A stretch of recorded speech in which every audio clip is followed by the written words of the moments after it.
baik yang hadir melalui streaming YouTube GKI Budak Payung maupun hadir secara onsite.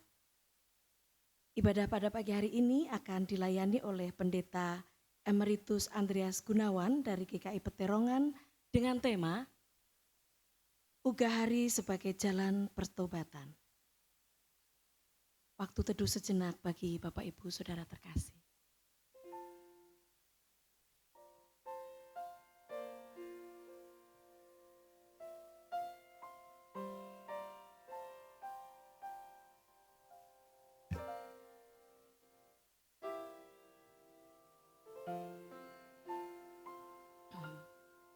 Jemaat dimohon untuk bangkit berdiri.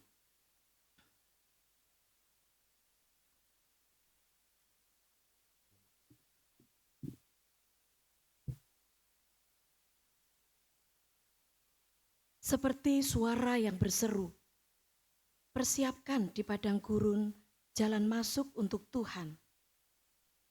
Demikian juga hati kami merindukan kehadiran-Mu ya Tuhan. Kami hendak meluruskan belantara hati kami, jadi jalan raya bagi-Mu. Ya, setiap lembah dan bukit hati kami hendak kami ratakan. Begitu pula hati kami yang berlekuk-lekuk, hendak kami jadikan dataran yang rata untuk kehadiran-Mu.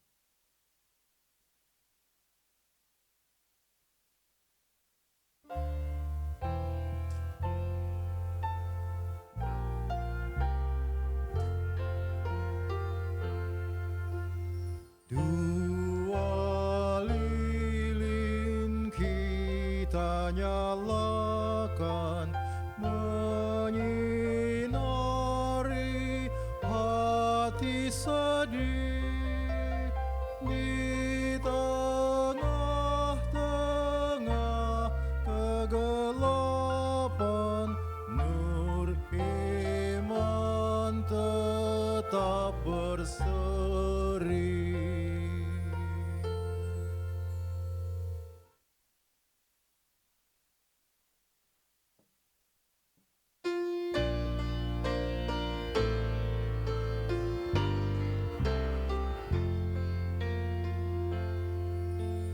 Fajar yang baru sudah reka, Yesus Kristus datang dalam dunia.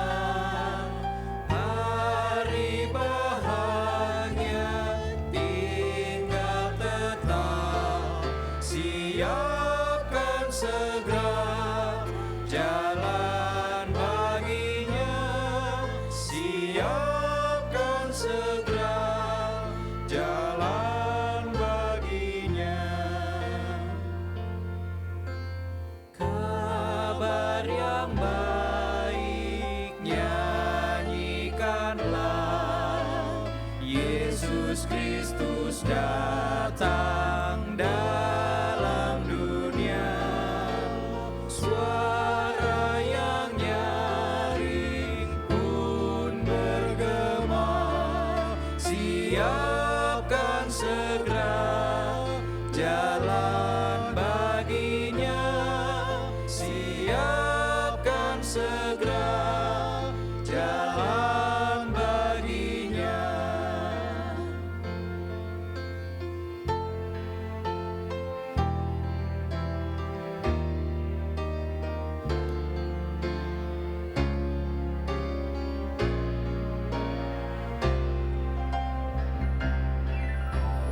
Bumi yang baru telah menjelang, Yesus Kristus datang dalam dunia. Damai sejahtera tak bersela, siapkan segera jalan baginya. Siapkan segera jalan baginya. Kita memasuki Minggu Advent kedua ini, masa penantian akan kehadiran Kristus. yang membawa damai. Namun damai tidak akan datang tanpa pertobatan. Karena itu mari kita siapkan hati, membersihkan jalan bagi Tuhan, dan merendahkan diri di hadapannya. Biarlah dalam kesederhanaan kita sungguh siap menyambut lawatannya.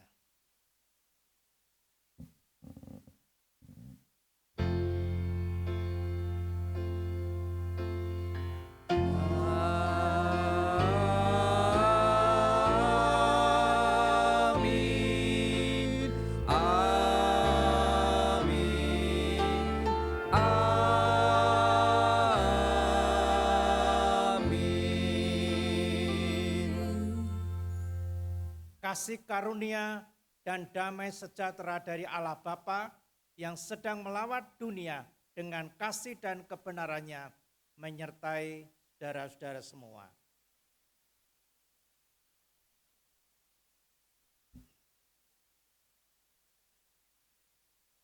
Selamat pagi jemaat yang dikasihi Tuhan. Di Advent kedua ini bersyukur saya bisa bertemu kembali di dalam persekutuan kita pada hari Minggu ini. Mari kita rayakan Advent ini dengan sungguh-sungguh dan kita siapkan hati kita untuk menyambut peringatan hari kelahiran Tuhan. Firman Tuhan mengatakan demikian, Roma 12 ayat 2, janganlah menjadi serupa dengan dunia ini, tetapi berubahlah oleh pembaharuan budimu, sehingga kamu dapat membedakan mana kehendak Allah, apa yang baik, yang berkenan kepadanya, dan yang sempurna. Kita akan saksikan pemutaran video.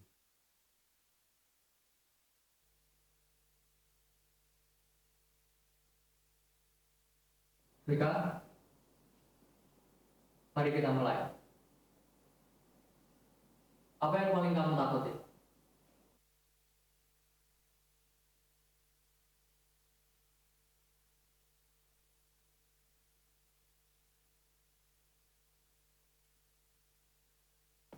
Apakah kamu merasa dunia bergerak tanpa kamu?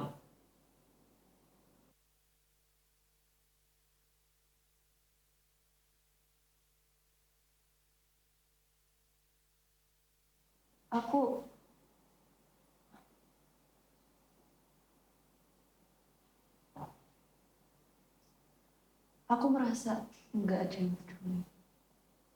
Termasuk Tuhan?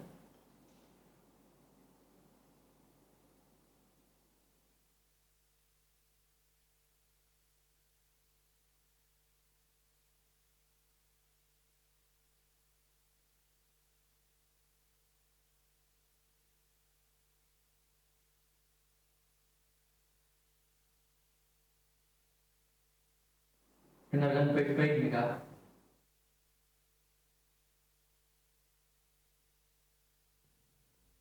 Jangan takut.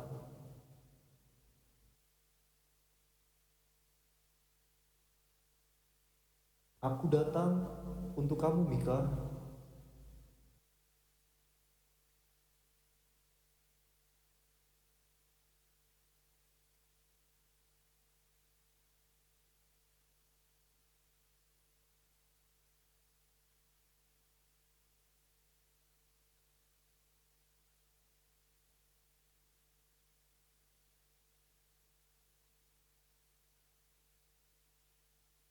Ketakutanmu tidak lebih besar dari kasihku.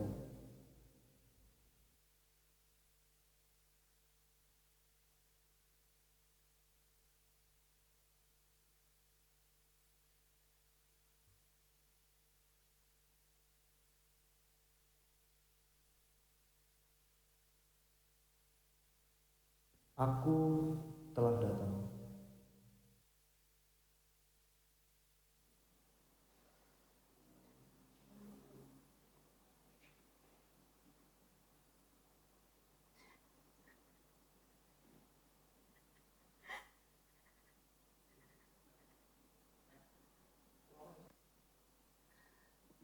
Tuhan gak pernah berhenti bekerja buat saya.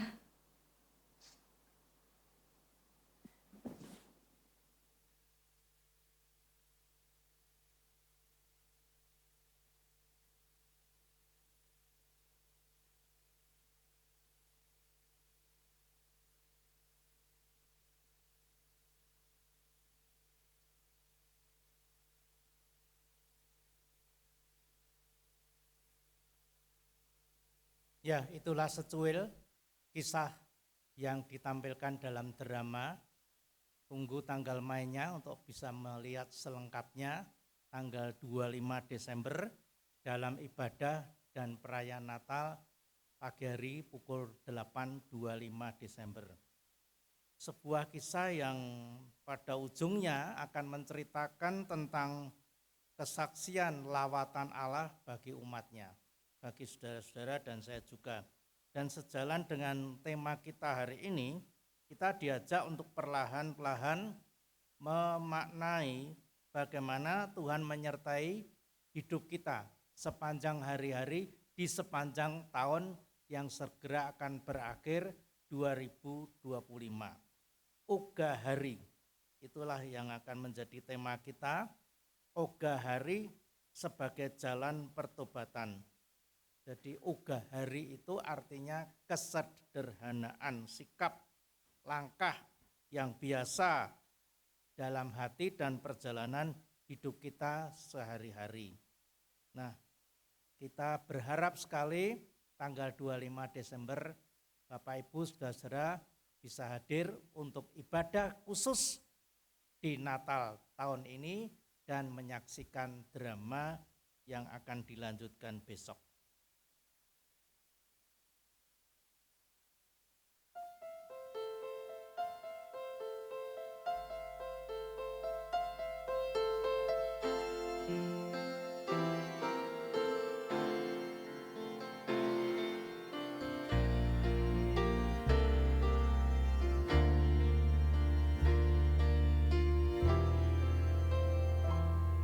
Tuhan melawat umatnya yang lelah dan hancur hatinya. Ia datang membawa terang, menghapus air mata duka.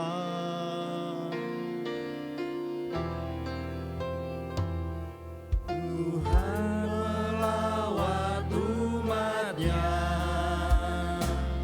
yang lelah dan hancur hatinya. Ia datang membawa terang, menghapus air mata duka.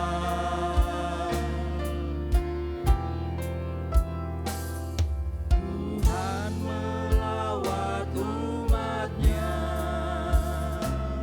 yang lelah dan hancur hatinya.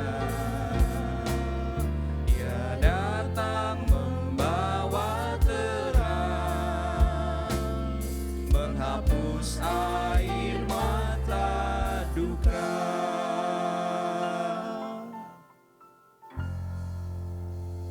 Mari kita berdoa, kita mengakui dosa kita di hadapan Tuhan. Bapa, terima kasih kami diberi kesempatan untuk berbakti di hari perhentian ini. Kami mengaku dosa kami di hadapan Tuhan, karena pada hari-hari yang telah kami lalui, kami banyak melakukan hal-hal yang tidak berkenan di hadapan Tuhan dan juga mungkin menyakiti hati sesama kami. Kami bukan menjadi batu pijakan, tetapi malah menjadi batu sandungan bagi orang-orang yang mau mengenal Kristus. Tuhan, ampunilah dosa-dosa kami. Kami percaya bahwa pengorbanan Tuhan adalah untuk kami menghapus dosa-dosa kami. Dalam nama Tuhan Yesus kami percaya dosa-dosa kami sudah diampuni. Amin.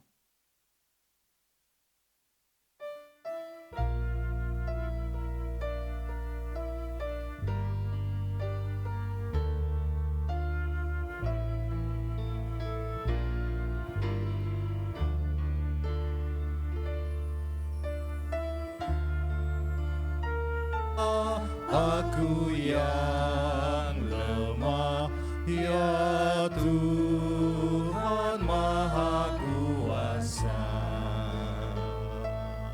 hapuskan semua kesalahan kesalahanku, berilah anugerah. Oleh kasih dan kuasa-Mu, ku rasakan damai-Mu. Aku tahu Kau selalu dekat padaku, limpahkan rahmat-Mu.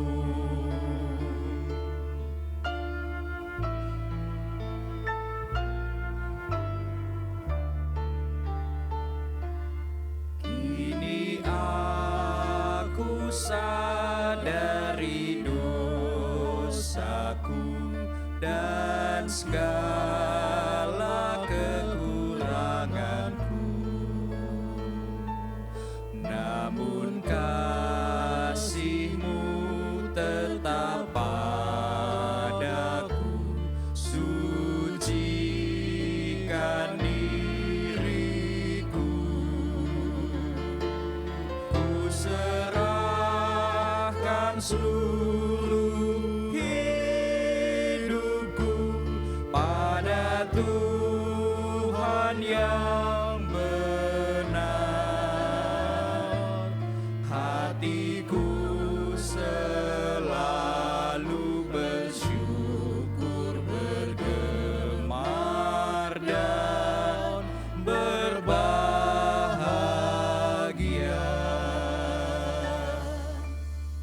Bagi setiap orang yang sudah diampuni dosanya oleh Tuhan, dengarlah berita anugerah Allah yang tertulis dalam Yesaya 30 ayat 15a. Dengan berbalik kepadaku dan tinggal diam, kamu akan diselamatkan. Dalam tinggal tenang dan percaya terletak kekuatanmu. Di dalam Kristus engkau telah diampuni. Salam damai satu dengan yang lain.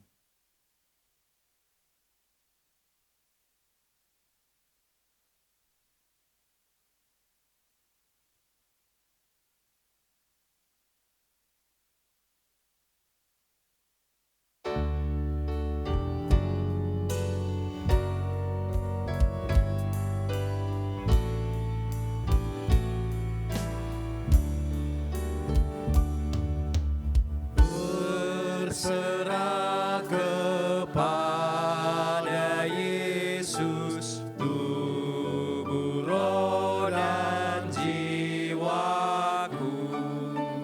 Ku kasihi, ku percaya, ku ikuti Dia terus.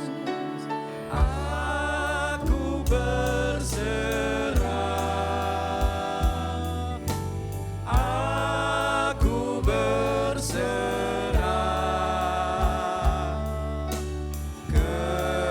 kepadamu, Juru Selamat. Aku berserah.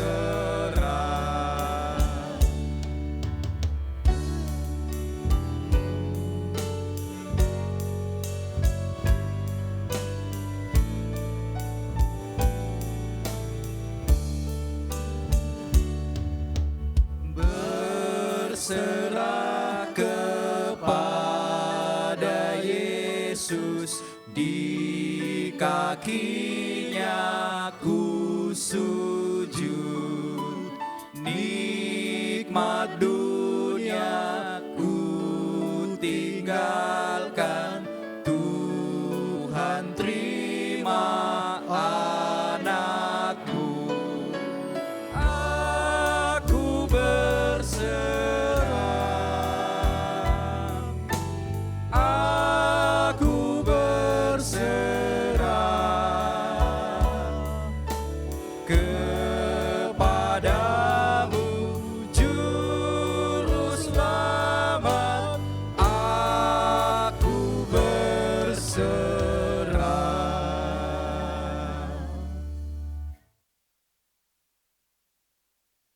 Mari kita persiapkan hati kita untuk menyambut kebenaran firman Tuhan. Bapa, kami bersyukur karena masih diberi telinga yang baik, hati yang bersih di hadapan Tuhan, karena sudah Kau ampuni dosa-dosa kami.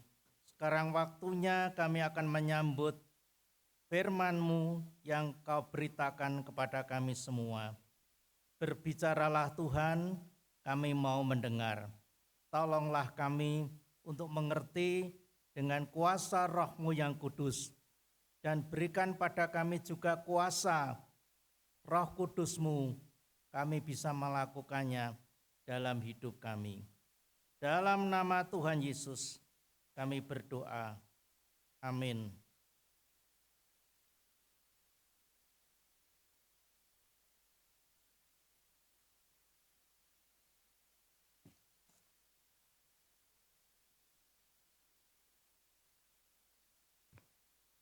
Bacaan pertama diambil dari Yesaya 11, ayat yang pertama sampai dengan yang ke-10. Yesaya 11, ayat yang pertama sampai dengan ayat 10. Bacaan ini berisi nubuat tentang Mesias yang dinantikan, Raja yang penuh roh Tuhan yang akan datang untuk menghakimi dengan adil, sekaligus membawa pemulihan bagi seluruh ciptaan. Inilah firman Tuhan. Suatu tunas akan keluar dari tunggul Isai, dan suatu taruk akan tumbuh dari pangkalnya. Roh Tuhan akan tinggal padanya, roh hikmat dan pengertian, roh perencanaan dan keperkasaan, roh untuk mengenal dan takut akan Tuhan. Ya, kesukaannya ialah takut akan Tuhan. Ia tidak akan menghakimi menurut penglihatan mata, atau menjatuhkan keputusan menurut pendengaran telinga, tapi ia akan menghakimi orang-orang lemah dengan adil dan akan menjatuhkan keputusan dengan jujur terhadap orang yang tertindas di negeri. Ia akan menghajar bumi dengan perkataannya, seperti dengan tongkat, dengan hembusan dari mulutnya, ia akan membunuh orang fasik. Keadilan akan menjadi ikat pinggangnya, dan kesetiaan akan tetap terikat pada pinggangnya. Serigala akan tinggal bersama domba, dan macan tutul akan berbaring di samping anak kambing. Anak lembu dan anak singa akan makan bersama-sama, dan seorang anak kecil akan mengiringnya. Lembu dan beruang akan sama-sama makan rumput. Anak-anaknya akan berbaring bersama-sama, dan singa akan memakan jerami seperti lembu. Anak yang menyusu akan bermain dengan liang ular tedung, dan anak yang disapih akan mengulurkan tangannya ke sarang ular beludak. Tidak ada yang berbuat jahat atau yang berlaku busuk di seluruh gunungku yang kudus. Sebab seluruh bumi penuh dengan pengenalan akan Tuhan, seperti air menutupi lautan. Pada waktu itu, taruk dari pangkal Isai akan berdiri sebagai panji-panji bagi bangsa-bangsa. Dia akan dicari oleh suku-suku bangsa, dan tempat kediamannya akan menjadi mulia. Demikianlah firman Tuhan.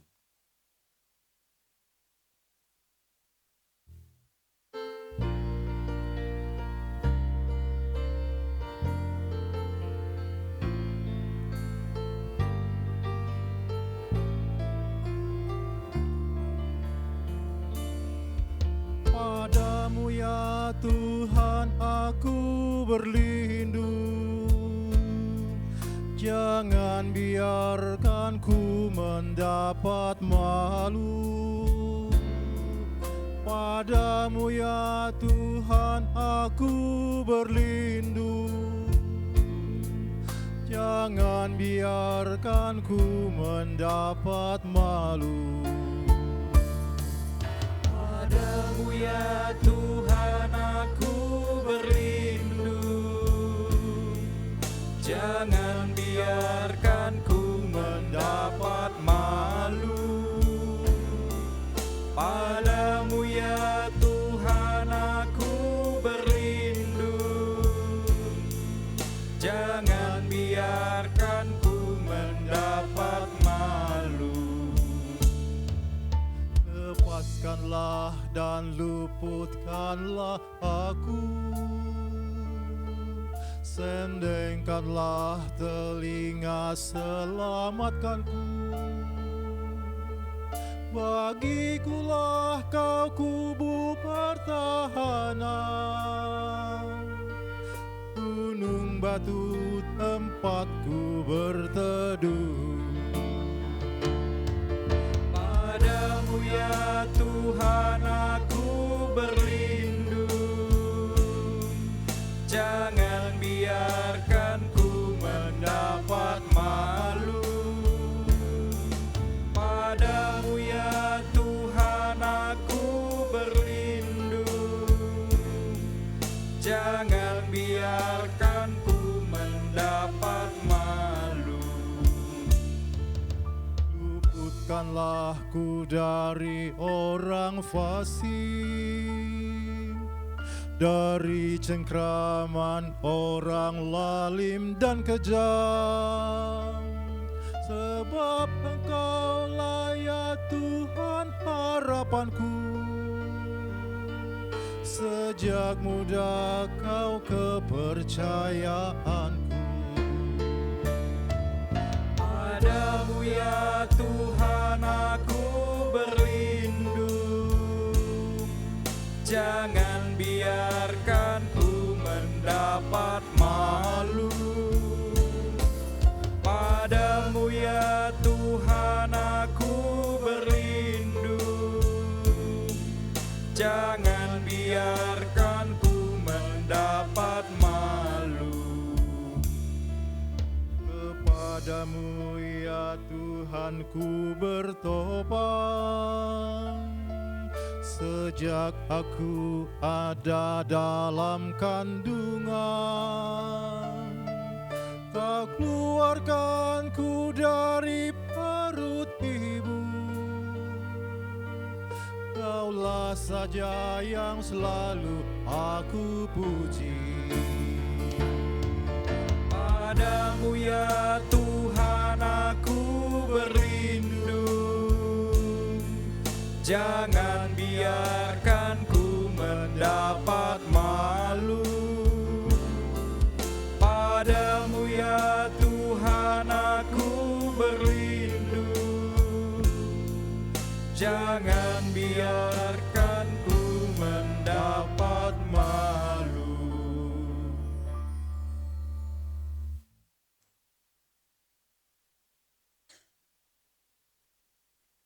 Bacaan kedua diambil dari Roma 15 ayat 4 sampai dengan yang ke-13. Roma 15 ayat 4 sampai dengan yang ke-13. Bacaan ini berisi pengharapan Paulus pada jemaat di Roma yang hidup dalam perbedaan budaya antara Kristen Yahudi dan non-Yahudi, agar mereka tidak saling menghakimi dan menganggap diri paling benar. Beginilah firman Tuhan. Sebab segala sesuatu yang ditulis dahulu telah ditulis untuk menjadi pelajaran bagi kita, supaya kita teguh berpegang pada pengharapan oleh ketekunan dan penghiburan dari kitab suci. Semoga Allah sumber ketekunan dan penghiburan memberikan kepada kamu hidup yang sehati sepikir sesuai dengan kehendak Kristus Yesus. Sehingga dengan satu hati dan satu suara kamu memuliakan Allah dan Bapa Tuhan kita Yesus Kristus. Sebab itu terimalah satu sama lain, sama seperti Kristus juga telah menerima kamu untuk kemuliaan Allah.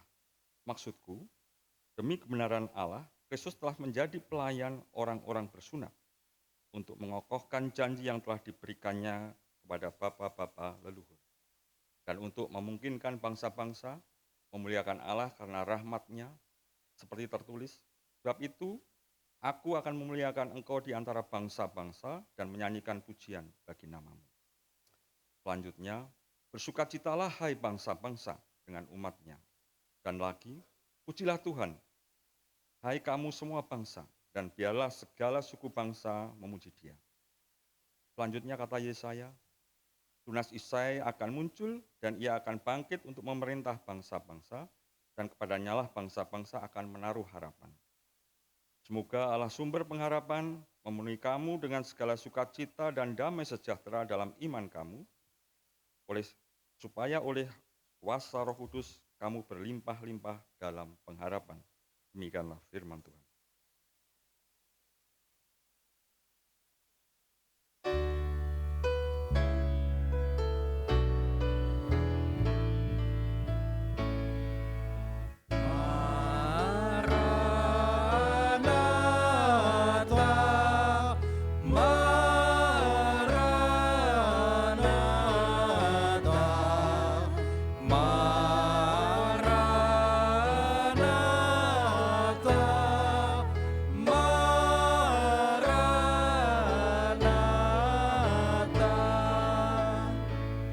Kau panggil kami sahabatmu dan jadikan kami muridmu, dan kau singkapkan maksud Bapa kepada kami.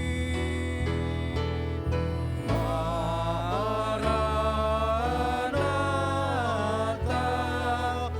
Maranatha,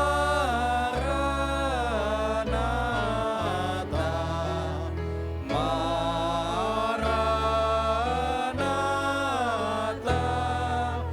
Maranatha.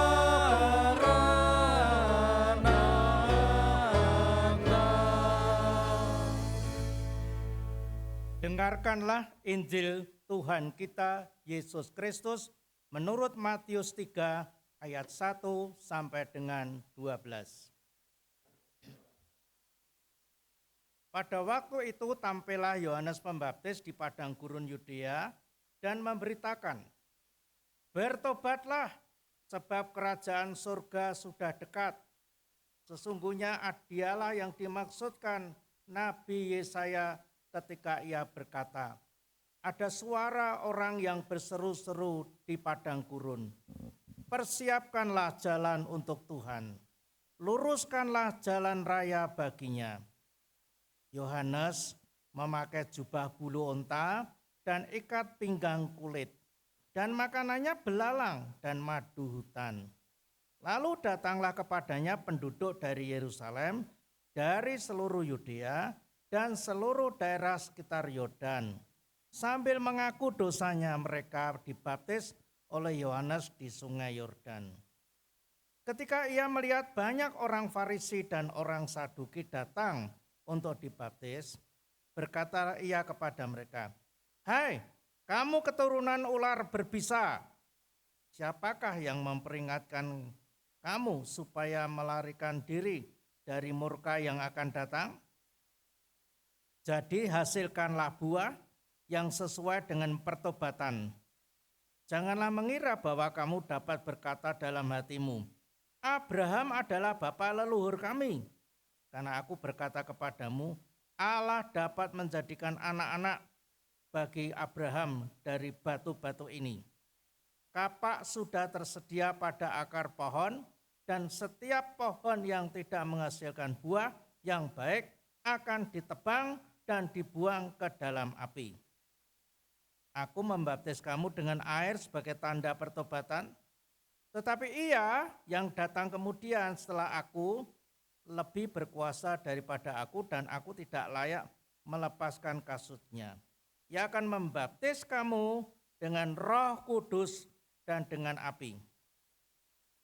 Alat penampi sudah di tangannya. Ia akan membersihkan tempat pengirikannya dan mengumpulkan gandumnya ke dalam lumbung. Tapi sekam itu akan dibakarnya dalam api yang tidak terpadamkan. Inilah Injil Tuhan kita, Yesus Kristus.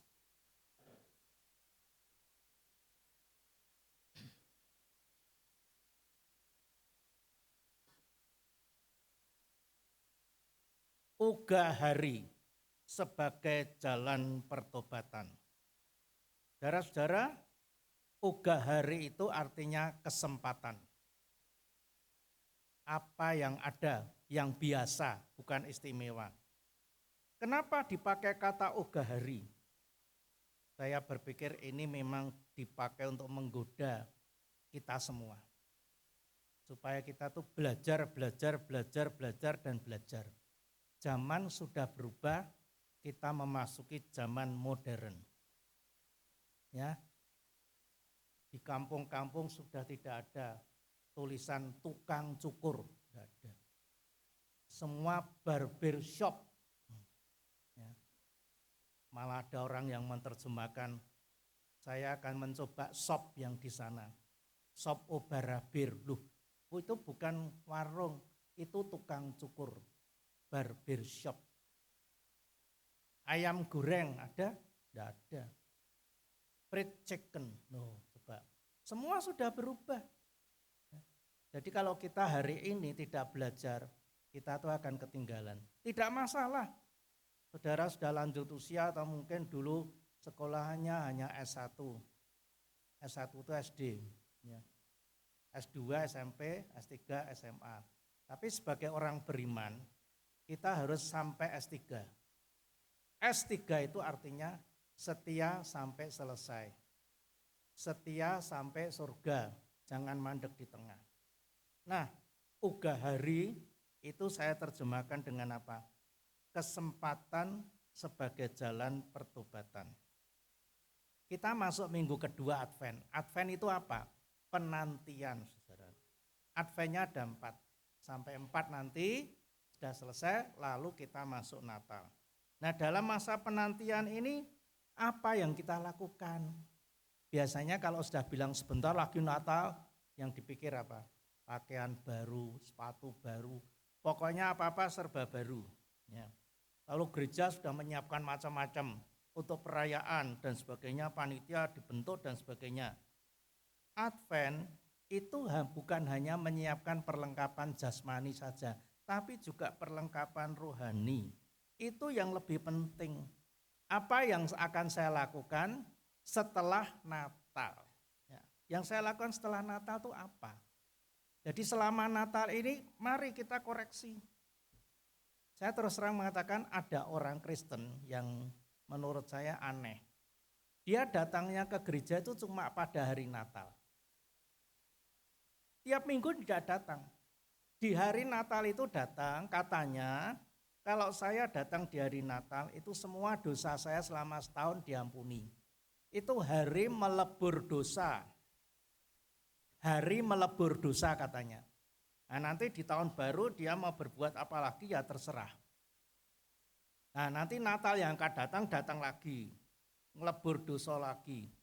Itu bukan Natalan, tapi akal-akalan. Ya, merasa diri sudah bersih kalau saya datang di hari Natal. Nah, kacau balau, saudara. Dalam tradisi kita, budaya kita itu, mereka itu kadang-kadang tidak tahu apa makna dari hal-hal yang terjadi di sepanjang tahun itu. Contohnya saja, kembang api. Kenapa kembang api ada di menjelang tahun baru Imlek? Kembang api ada tanggal 31 Desember. Kembang api ada menjelang besok paginya Idul Fitri. Itu orang tidak tahu. Sebetulnya kembang api itu apa? Kembang api, mercon, itu tradisi budaya Tionghoa. Jadi dengan kembang api dan mercon itu setan ditakut-takuti supaya jangan ikut masuk ke tahun yang baru. Itu artinya demikian. Tapi orang tidak tahu melu wae. Ya, pokoknya malam tahun baru, malam Idul Fitri, malam Natal, duer. Itu ada artinya. Bahkan tabuhan yang dipakai untuk acara-acara dalam tradisi itu ada artinya. Kenapa kalau samsi atau reok ada naga liang-liong itu kok selalu dimulai dengan tabuhannya itu apa? Rung rung rung rung rung rung rung rung rung rung rung rung selalu begitu. Tidak mungkin dangtong tak tong tidak. Selalu tong itu bayangan orang Tionghoa. Jadi dengan tahun baru yang akan datang dan permainan naga ya itu berharap untung tung. Iya, saudara. Nah, tapi yang mereka yang tidak ngerti, Kadang-kadang ada yang gamelannya adang-tung. Itu kadang untung. Lebih celakanya lagi yang tak tung. Orang tidak untung. Ya kere toh. Ya itu saudara. Jadi yang paling benar tuh yaitu tung itu karena selalu pikirannya untung. Itu warung-warung yang pakai namanya gak cuan itu ya satu demi satu tutup. Ora badri kok. Gak cuan tuh kan laba. Agak cuan ya ora badri, tutup. Harusnya enggak gitu, ya. Harusnya diganti. Ya, cuan terus gitu loh. Semua itu ada maknanya. Kita kadang-kadang enggak ngerti asal ikut saja. Nah, saudara-saudara, masa Advent 1, 2, 3, 4 itu menyiapkan kita, ya, secara rohani untuk menyambut Natal. Oleh sebab itu tema-tema Natal ini memang tema-tema Advent ini khusus. Khusus apa? Untuk melihat diri kita. Jadi bukan sekedar perayaan, pesta, meriah-meriah itu tidak. Itu hari-hari Minggu ini evaluasi diri. Ya, dalam pembacaan kita tadi sudah digambarkan bagaimana persiapan Natal itu sebenarnya sudah dimulai di Perjanjian Lama. Nabi Yesaya menggambarkan Tuhan Yesus yang akan lahir nanti. Itu dikatakan keluar tunas yang keluar dari tunggul Isai, ya. Dan pohon yang itu artinya pohon yang sudah ditebang muncul tunas baru. Di dalam Yesus itu nanti ada roh Tuhan, roh hikmat, roh pengertian, roh perencanaan, roh keperkasaan, roh takut akan Tuhan. Surat Roma juga mengingatkan kedatangan Yesus itu adalah untuk semua bangsa. Ya, tidak membeda-bedakan lagi. Di dalam Yesaya tadi dikatakan binatang-binatang yang bermusuhan itu ternyata damai, makan bersama. Lalu Injil Matius menegaskan tentang ini loh persiapannya kedatangan Tuhan, munculkan Yohanes Pembaptis dengan pakaian yang amat sederhana, jubah dari kulit dan bulu unta, ikat pinggangnya dari kulit, makanannya aja belalang dan madu hutan. Sebuah penggambaran untuk menyambut Yesus dengan kesederhanaan. Nah, saudara, apa saja yang disampaikan Tuhan melalui tema kita hari ini? Uga hari sebagai jalan pertobatan. Kesempatan, kesederhanaan, uga hari itu kesederhanaan. Kesederhanaan hidup sebagai jalan pertobatan. Saudara-saudara, aneh ya. Justru kita menyambut Natal ini kan senang-senang ya. Tapi justru diingatkan, ayo mari kita sambut dengan kesederhanaan. Kesederhanaan apa? Untuk mengubah hidup kita. Enggak sukar kok, mengubah hidup itu enggak sukar. Ya. Orang Kristen yang datang ke gereja setahun sekali, baru bertobat, itu bukan uga hari, tetapi itu diperlukan. Ya. Itu malah mempermainkan Tuhan. Kesederhanaan adalah jalan perubahan. Tapi inilah yang kadang-kadang dilakukan manusia. Manusia itu aneh. Ya, saudara lihat, ya, manusia itu aneh. Apa saja yang dilakukan manusia? Justru manusia itu sering menunda waktu. Belum waktunya. Belum waktunya menunda waktu. Belum waktunya saya jadi Kristen. Belum waktunya saya bertobat. Saya masih banyak dosa, bukan kok minta ampun tapi malah ditumpuk-tumpuk dosanya, baru nanti kalau sudah megap-megap minta dipanggilkan pendeta supaya didoakan supaya bertobat. Tapi jemaat itu aneh, saudara. Ada jemaat yang pernah saya dengar begini, sudah mulai megap-megap gitu toh, pernapasannya sudah mulai dibantu. Ngomongnya apa sama keluarga? Ojo diundang ke Pak Andreas. Kok diundang? Ojo diundang ke Pak Andreas. Saya itu datang untuk mendoakan supaya orang itu mengalami kesembuhan. Kok malah orang itu takut. Takut kalau saya doakan terus bablas. Nah, saya bukan pendeta pencabut nyawa. Pendeta mendoakan supaya sembuh. Nah, kok malah takut. Ojo diundang ke Pak Andreas. Kurang ajar. Lah wong saya itu mau mendoakan malah ditolak itu loh. Nah, ya aneh toh, saudara. Belum waktunya, menunda waktu. Yang kedua, mempermainkan Tuhan. Mempermainkan Tuhan, ya. Jadi Tuhan itu dipermainkan. mempermainkan Tuhan.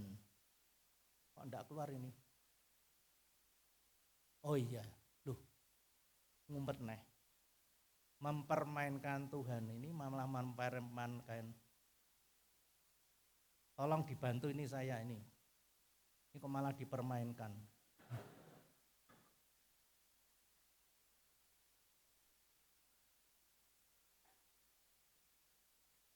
Nah, ya mempermainkan Tuhan. Bertobat sementara. Ya, saya minta ampun sama Tuhan. Tapi nanti mulai lagi Januari. Wah.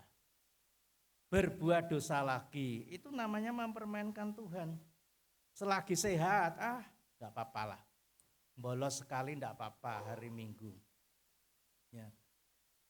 Tapi saya setelah itu ya enggak akan datang lagi. Percuma. Tapi begitu sakit teriak-teriak pada Tuhan. Ya, itu yang terjadi. Menyia-nyiakan kesempatan Tuhan. Yang ketiga, kesempatan ini diberikan pada kita. Ya, mumpung masih ada kesempatan, mari. Sebab kita tuh tidak tahu loh besok pagi itu akan terjadi apa, tidak tahu. Yesterday, today, tomorrow. Saya tanya, yesterday ada huruf O-nya enggak? Yesterday, enggak ada. Today berapa? 1. Tomorrow berapa? 2 atau 3? 3. Tomorrow. Kalau saudara bilang tomorrow itu 2, itu bukan tomorrow, gitu. Tomorrow itu 3.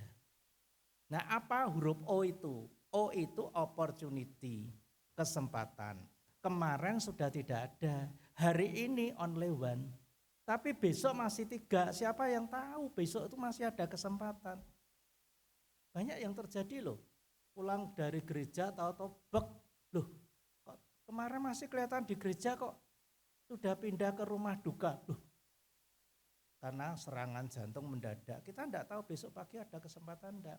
Jangan sia-siakan kesempatan dari Tuhan. Nah, bagaimana dengan Tuhan? Tuhan mengingatkan, jangan tunggu waktu. Jangan nunggu waktu. Sekarang juga katakan, ya Tuhan, saya janji, ya, saya segera akan menjadi orang Kristen yang berubah. Ya, besok minggu depan saya akan datang lagi. Setiap minggu saya akan datang terus. Nah, saudara-saudara, Tuhan memberikan pada kita kesempatan. Ya.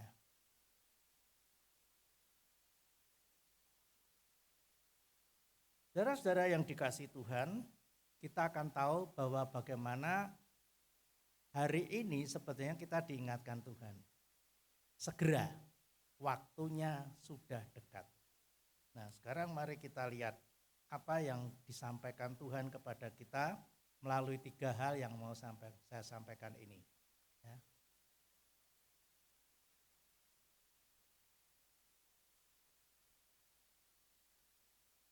Ya, tolong dibantu. Siapkan perjumpaan dengan Tuhan dalam roh.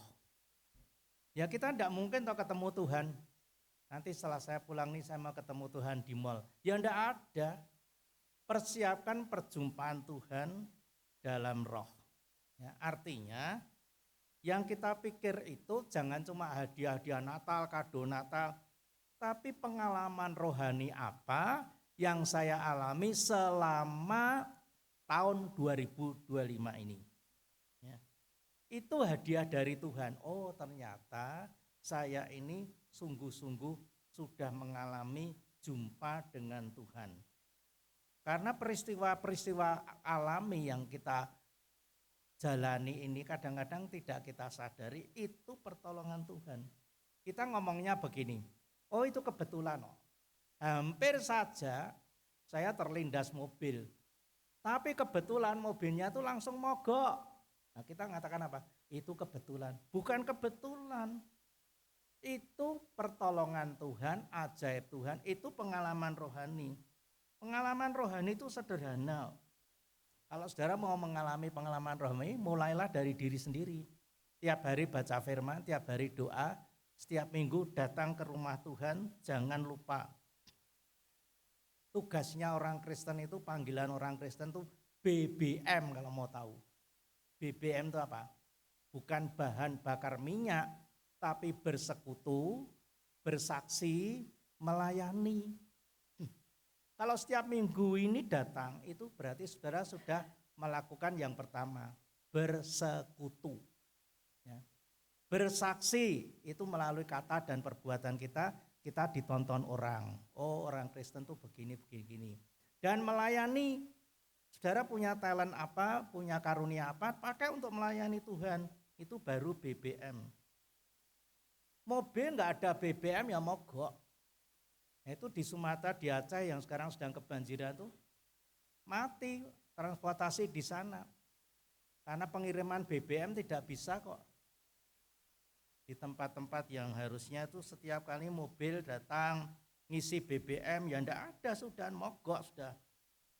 Disebutkan di dalam nubuat Yesaya tadi, roh Tuhan ada di atasnya, di atas Tuhan Yesus. Roh Tuhan tinggal padanya. Jadi kalau kita ketemu Tuhan dalam doa, dalam firman, itu kita ketemu dalam roh. Hikmat, pengertian itu akan diberikan pada kita. Ini perjumpaan kita dengan Tuhan.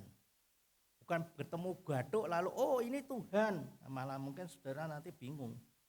Kita juga bukan berjumpa dengan Yesus yang bayi lagi. Seperti waktu di Bethlehem, tidak. Kita mengalami perjumpaan dalam pengalaman hidup. Banyak kali saya mengalami perjumpaan Tuhan. Dan makin meneguhkan iman saya. Satu contoh saudara, saya bersaksi. Saya pelayanan ke Magelang. Berangkat sudah malam setengah 7 dengan travel. Sampai di Magelang itu kira-kira jam 8 lebih. Diturunkan di tempat yang salah. Heranya saya tuh ikut. Pak ini Pak hotelnya, ya gitu tuh saya turun. Tapi ternyata di situ Tuhan ingin memberitahukan pada kita kuasanya yang luar biasa. Jadi saya itu tingak-tinguk kanan kiri, kok sepi ya, sudah malam sepi. Enggak ada transportasi itu sekitar tahun 80-an lebih lah. Ya. Handphone ya belum ada, mau apa? Udah saya doa minta tolong Tuhan, Tuhan tolong saya besok mau melayani, ini sudah malam. Di sini tidak ada kendaraan lewat lagi, sepi. Saya harus kemana Tuhan? Harusnya, logikanya, saya tuh harusnya ke kiri. Tapi Tuhan bilang saya apa? Kanan. Ada kata kanan 3 kali. Kanan. Loh, kok kanan? Kanan itu berarti saya kembali ke Semarang. Jalan lagi, saya jalan pelan-pelan sambil doa, Tuhan pimpin saya, Tuhan pimpin saya, Tuhan pimpin saya. Saudara, apa yang saya alami? Saya menemukan sebuah toko yang pada malam itu belum tutup. Satu-satunya toko yang belum tutup. Nah, saya berkesempatan masuk ke toko itu. Di halaman toko itu langsung ibu yang jaga toko itu langsung teriak, "Boksu, Pak Pendeta, kok sampai di sini? Besok mau melayani di gereja saya ya?" "Ya." "Tunggu sebentar ya, biar diantar oleh suami saya ke Wisma Sejahtera." "Oh, puji Tuhan, saya tunggu." Nah, saya diantar. Sebelum diantar itu saya sudah dipakani, diajak ke restoran, diajak makan. Nah, luar biasa toh. Saya diajak makan, baru kemudian diantar ke Wisma Sejahtera. Puji Tuhan. Nah, di situ loh saya mengalami pengalaman iman. Ya. Saudara-saudara lihat saja, klik selanjutnya ya. Siapkan perjumpaan. Natal bukan berharap hadiah manusia. 100% itu anugerah Allah. Ya. Next, kita lihat lagi. Jadi hadiah dari Tuhan itu berapa? Keselamatan. Allah menjadi manusia, ini satu-satunya nabi yang adalah Allah, tapi kemudian menjadi manusia itu hanya Yesus Kristus, Isa Al-Masih. Ya. Lalu yang 3, pengalaman rohani. Jumpa dengan Tuhan itu adalah jumpa dalam roh. Jadi manusia itu diberi Tuhan apa? Roh. Binatang tidak. tubuh, jiwa, roh. Orang mati, tubuhnya mati, jiwanya diambil, rohnya tetap hidup loh. Jangan dikira kalau kita mati itu rohnya mati, tidak. Tetap hidup. Binatang tidak dikasih roh karena binatang itu bisa kita sembelih, kita makan. Kalau dia punya roh, siapa yang mau makan sop buntut? Karena sore makan sop buntut, malam dikejar. Di buntutku, di buntutku. Nah, kita tidak akan tidur nanti. Karena rohnya masih hidup. Binatang tidak punya roh. Hanya kitalah yang punya roh. Luar biasa kan saudara. Oleh sebab itu kita bisa mengalami perjumpaan dengan Tuhan. Ya, pengalaman rohani. Ya, klik itu hadiah Natal tahunan. Saudara ingatkan, diingat-ingat. Selama setahun ini saya mengalami apa ya? Yang saya sering katakan kebetulan itu apa ya? Oh, itu pertolongan Tuhan. Yang kedua, saudara, next. Menyambut Natal itu lakukan dengan prihatin. Prihatin. Prihatin dari bahasa Jawa perih neng ati. Jadi betul-betul kita lakukan dengan satu kesedihan, penderitaan, susah yang mendalam. Hidup yang prihatin itu hidup yang mendalam. Masa Advent itu masa prihatin, melihat diri kita, mengoreksi diri kita, ternyata kok saya masih seperti ini ya sebagai orang Kristen, kok belum baik-baik saja. Ya. Orang yang prihatin itu misalnya begini saudara, contohnya dalam tahun ini ya, saya telah melakukan dosa, mempermalukan Tuhan, saya menyesal. Ya. Prihatin itu koreksi diri dan evaluasi. Dalam tahun ini saya pernah berpikir untuk cerai. Padahal kami diberkati Tuhan yang sudah disatukan Allah, tidak boleh dipisahkan manusia. Ya, lalu kita bertobat. Dalam tahun ini saya tidak jadi contoh yang baik, tidak jadi teladan. Ya. Saya ikut-ikut korupsi. Padahal doa Bapak kami mengatakan berikan kami makanan yang secukupnya, tapi saya serakah. Dalam tahun ini saya jadi batu sandungan, bukan batu pijakan. Yohanes Pembaptis memberi contoh sederhana dalam membawa orang pada pertobatan. Ya. Bertobatlah sebab kerajaan surga sudah dekat. Yang punya kerajaan surga itu akan datang ke dunia. Apa yang dipakai oleh Yohanes Pembaptis sederhana. Pakaian dari jubah bulu unta, ya, bukan wol, bukan jas, ikat pinggangnya dari kulit, makanannya belalang dan wadutan. Saya harap saudara tidak meniru Yohanes Pembaptis di masa Advent ini, nanti calek belalang, setiap hari minum madu, terus pakainya bulu unta seperti Anabul. Ya. Semua itu lambang, saudara, lambang kesederhanaan Ugahari. Maksudnya pilihlah untuk menyiapkan hati, koreksi diri, evaluasi diri, bertobatlah. Natal harus membuahkan pertobatan. Ya. Jadi Yohanes Pembaptis itu lambang keprihatinan. Jangan sampai kita sebagai orang Kristen terus megang yang salah. Lepaskan semua, lepaskan. Ya. Yang ketiga, lepaskan semua dosa yang masih melekat pada kita. Kalau kita ada masalah dengan sesama dalam keluarga, selesaikan. Yang masih membenci sesamanya, selesaikan. Dan yang hari ini belum menerima sakramen baptis, bertekadlah. Tahun depan saya mau kataksasi, saya mau baptis. Nah, dengan demikian kita akan jadi orang Kristen yang diberkati. Kita boleh menoleh ke belakang, tidak masalah. Supaya dengan menoleh ke belakang kita koreksi diri. Tapi jangan terus menoleh ke belakang. Kijang dan singa itu larinya cepat mana? Cepat kijang. Ya. Tapi kijang ketika dikejar singa setiap kali menoleh ke belakang. Menoleh ke belakang lagi bertanya, sampai mana ya singanya? Sampai mana singanya? Nah, karena sering menoleh ke belakang akhirnya ketangkap singa. Padahal kijang itu larinya lebih cepat, saudara. Ugahari itu sederhana, prihatin melihat diri kita, lalu bersih-bersih pada masa Advent ini. Lepaskan semua dosa yang melekat. Ya, itu yang harus kita lakukan. Yang terakhir, next. Natal itu kita damai dengan semua orang. Natal itu kita damai dengan semua orang. Yang ketiga, Natal damai dengan semua orang. Jadi Tuhan Yesus itu datang untuk siapa? Karena demikianlah Allah mengasihi isi dunia ini. Tidak cuma manusia loh, tapi semua fauna, floranya juga dikasihi. Oleh sebab itu kalau sekarang ada banjir besar itu di Aceh, Sumatera Utara itu sebetulnya peringatan dari Tuhan. Manusia sudah berbuat apa dengan lingkungannya?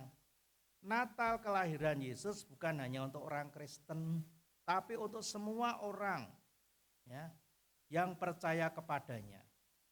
Natal untuk semua orang. Pilihan yang pertama apa? Orang yang dipilih untuk menerima berita Natal. Gembala-gembala. Itu golongan masyarakat yang paling rendah. Dia kalau tidak miskin, tidak mungkin jadi gembala. Gembala itu berat loh saudara.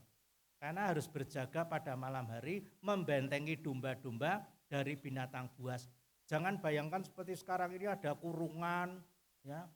Tidak, itu betul-betul orang-orang yang jadi gembala itu jadi bentengnya domba-domba itu. Malam hari harus melek. Itu orang yang betul-betul terpaksa bekerja karena dia mau hidup. Itulah yang pertama kali dikasih tahu tentang Yesus. Jangan takut, aku memberitakan kepadamu hari ini telah lahir juru selamat. Kenapa orang gembala-gembala kok tidak dikasih tanda bintang? Nah, sudah biasa dia tiap malam lihat bintang. Tapi untuk orang-orang Majus yang ahli perbintangan itu dikasih tahu melalui bintang. Loh, ini ada bintang yang beda, diselidiki oleh mereka. Ini tanda dari Allah. Dan mereka mendengar suara kalau mereka harus mengikuti bintang itu. Jauh loh saudara. Itu kalau menurut penyelidikan perjalanan mereka itu ada 480 km. Jalan darat loh waktu itu belum ada pesawat. Mereka lalui itu. Dan mereka datang berbondong-bondong. Bukan seperti dalam drama. Kalau drama itu cuma 3. Itu cuma disesuaikan persembahannya emas, kemenyan, dan mur. Tapi aslinya mereka rombongan besar. Karena apa? Untuk menghindari begal-begal, gerombolan yang mencegat mereka di tengah jalan. Natal itu untuk semua orang. Baik gembala maupun orang Majus yang intelektual. Natal untuk semua orang. Dan lambang salib itu juga untuk semua orang. Saudara tahu lambang salib ini? Kenapa ada? Itu bukan hanya sekedar hukuman yang paling berat pada zaman Romawi, ini justru dipakai Allah untuk mengingatkan kita. Lambangnya orang Kristen itu salib. Yang tegak lurus ke atas, itu kasihilah Tuhan Allahmu dengan segenap hatimu, segenap jiwamu, segenap akal budimu. Sira tresna marang Yehovah Allahira kanthi gumolang atinira, budinira, nyawanira. Lalu yang horizontal itu kasihilah sesamamu manusia seperti dirimu sendiri. Sira tresna marang sapepadhanira dikaya awakira dhewe. Jadilah lambang salib. Jadi saudara jangan heran kalau kenapa orang Kristen kok lambangnya salib? Iya. Ya, karena kita ini diamanatkan untuk mengasihi Tuhan dan mengasihi sesama. Karena Natal itu bukan untuk orang Kristen saja, untuk sesama. Ya. Natal mengajar kita untuk bersih. Bersih hati, bersih jiwa, bersih roh kita. Nah, kita sudah bersih belum? Mencuci hati kita, jiwa kita, roh kita. Apakah roh kita murni? Tidak diganggu roh-roh lain. Kita murni jadi orang Kristen, tidak pernah mencari dukun, orang pinter, suhu. Apa betul roh kita itu masih murni seperti yang diberikan Tuhan? Kalau kita mau jadi orang pinter gampang kok. Minum aja tolak angin tiap hari, nanti kan pinter. Natal harus ada kesan yang kita dapatkan. Saya mau bertobat setelah ini. saya sudah diampuni Tuhan dan saya sekarang mau mengampuni sesama kami. Ya. Saya mau aktif kembali melayani sebab saya sudah diberkati Tuhan. Nah, saudara, itulah Natal, perubahan hidup baru. Tinggal saudara pilih, mau jadi pohon Natal, pohon terang, atau bintang Natal. Apa itu, Pak? Natal, Kristen pohon Natal, itu selesai Natal ya sudah. Biasanya pohon Natal kalau sudah selesai ya enggak fungsi dipajang di sini lagi. Masukkan belakang sana, itu Kristen pohon Natal. Setelah selesai Natal, bar, dah. Kristen pohon terang. Apa itu? Pohon terang itu paling bagus kalau apa? Kalau lampunya itu biar pet. Kalau lampunya melolo itu enggak bagus. Ya. Biar pet lah, itu Kristen pohon terang. Ya. Kalau Natalan biar. Ya. Ada acara di gereja biar, dengan catatan kalau disediakan konsumsi biar. Tapi rano konsumsi ya petalah rapopo. Nah, itu Kristen pohon terang. Tapi kalau Kristen bintang timur, nah itu saudara. Itu Kristen yang selalu melihat ke atas. Kristen yang menjadikan Tuhan itu penuntun seperti orang Majus. Cita-cita kita, saya ingin menjadi bintang. Bintang kehidupan, dicontoh orang di mana-mana. Nah itu baru. Evaluasi yang tepat dan kemudian kita mengambil langkah yang tepat untuk ke depan. Mari kita isi Advent kita itu dengan evaluasi diri. Jangan cuma berpikir, wah meriah ya, nanti tanggal 25 ada dramanya. Bukan itu, tapi saya sekarang harus apa? Dan nanti setelah kita memasuki tahun baru, saya betul-betul komitmen mau berubah. Amin.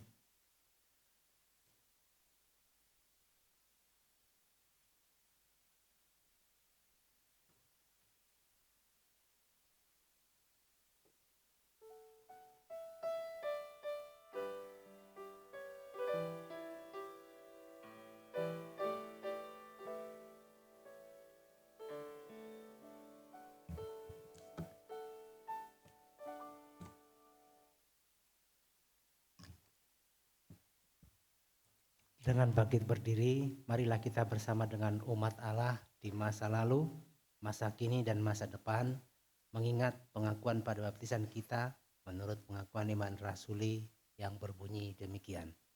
Aku percaya kepada Allah, Bapa yang Maha Kuasa, Khalik langit dan bumi, dan kepada Yesus Kristus, anaknya yang tunggal Tuhan kita, yang dikandung dari Roh Kudus, lahir dari anak darah Maria, yang menderita sengsara di bawah pemerintahan Pontius Pilatus, disalibkan, mati dan dikuburkan, turun ke dalam kerajaan maut.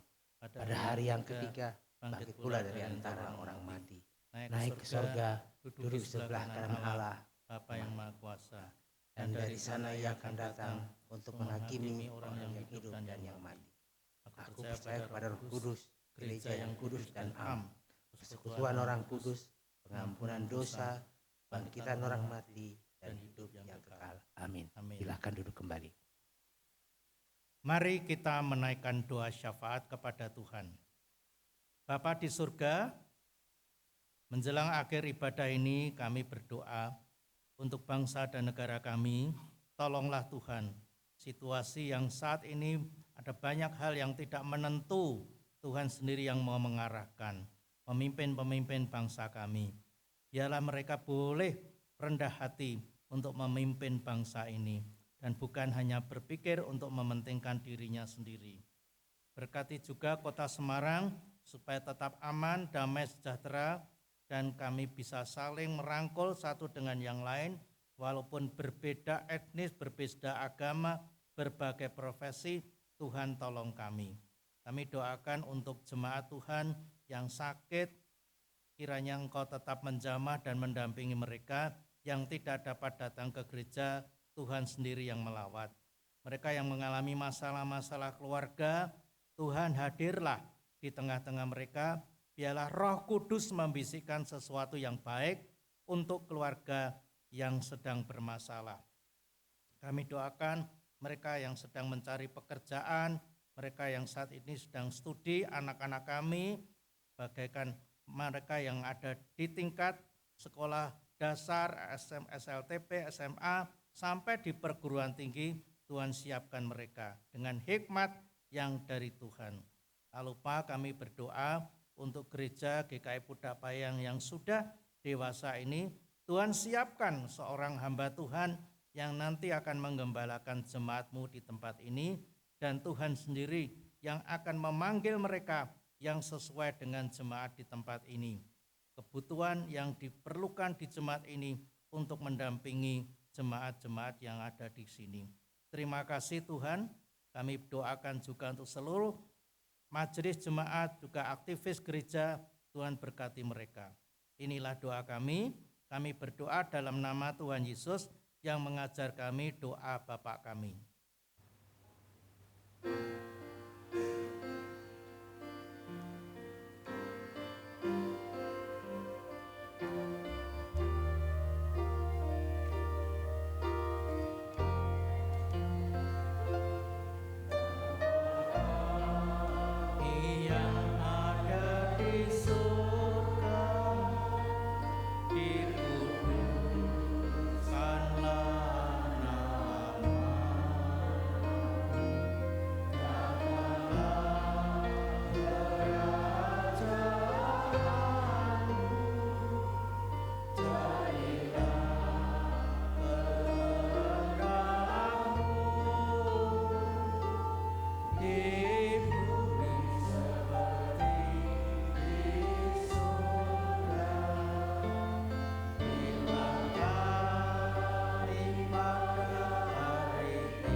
Saudara sekalian, kini kita bersama diajak untuk menyatakan syukur kita kepada Tuhan melalui persembahan.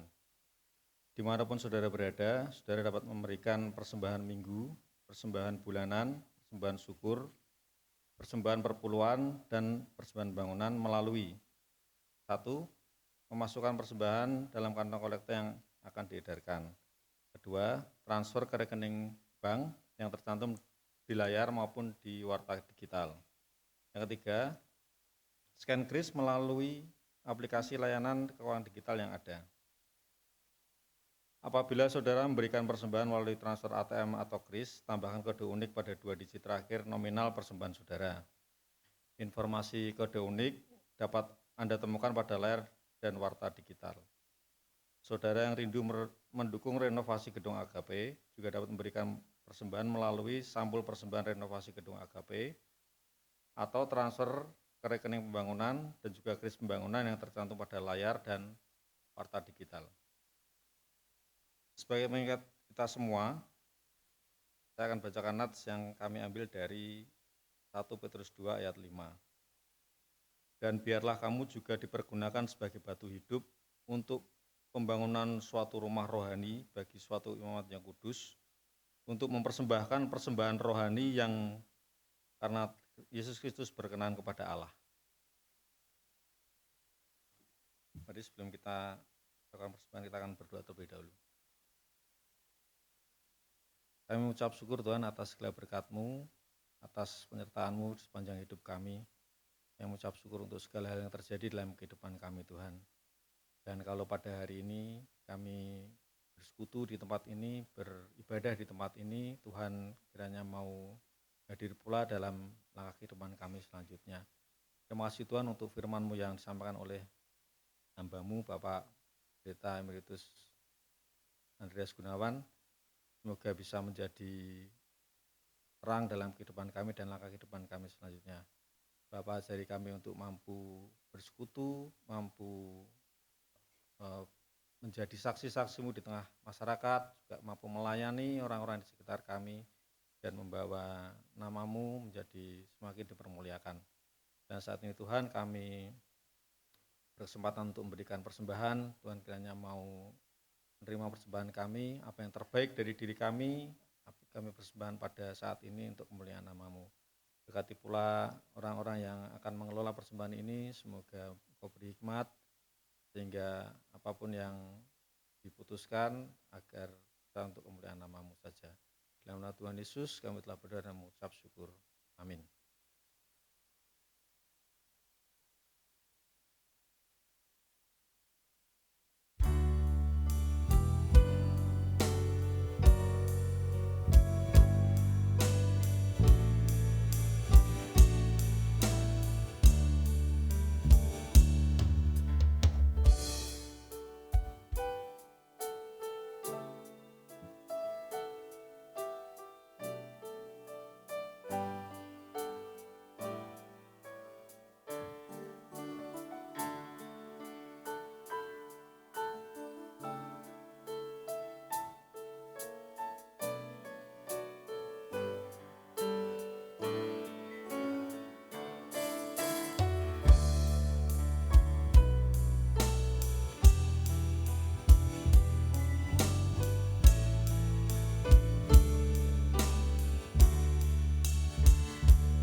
Mari jemaat kami undang untuk bangkit berdiri, kita tanyakan ke psikologi.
mari kita pulang dan kita berubah. Sebab masa Advent ini mengajak kita untuk memeriksa diri kita sendiri, mengoreksi, mengevaluasi, dan kemudian kita mengambil tekad untuk berubah di tahun yang mendatang. Kita diubah oleh Tuhan saat kita berserah. Ku diubahnya.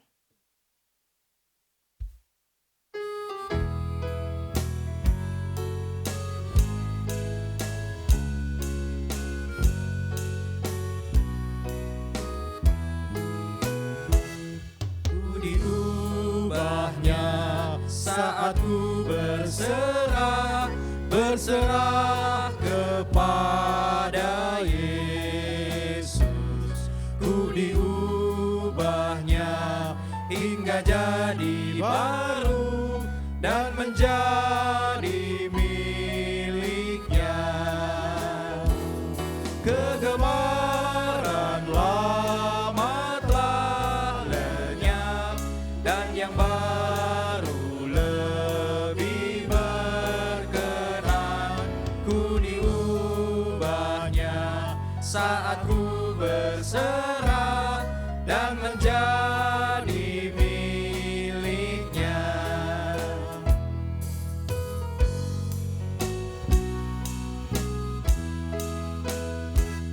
Ku diubahnya saat ku berserah kepada Yesus. Ku diubahnya hingga jadi baru dan menjadi miliknya. Kegemaran lama telah lenyap dan yang baru lebih berkenan. Ku diubahnya saat ku berserah dan menjadi miliknya. Arahkanlah hati saudara kepada Tuhan. Kami mengarahkan hati kepada Tuhan. Jadilah saksi Kristus Syukur kepada Allah. kini dan selamanya. Terpujilah Tuhan. Kini dan selamanya. Terimalah berkat Tuhan. Tuhan memberkati saudara dan melindungi saudara. Tuhan menyinari saudara dengan wajahnya dan memberi saudara kasih karunia. Tuhan menghadapkan wajahnya kepadamu dan memberi saudara damai sejahtera sekarang sampai selamanya. Amin.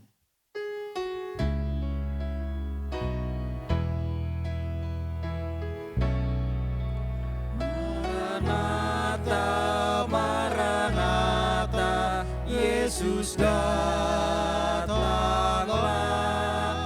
Maranatha, Maranatha, Yesus datang.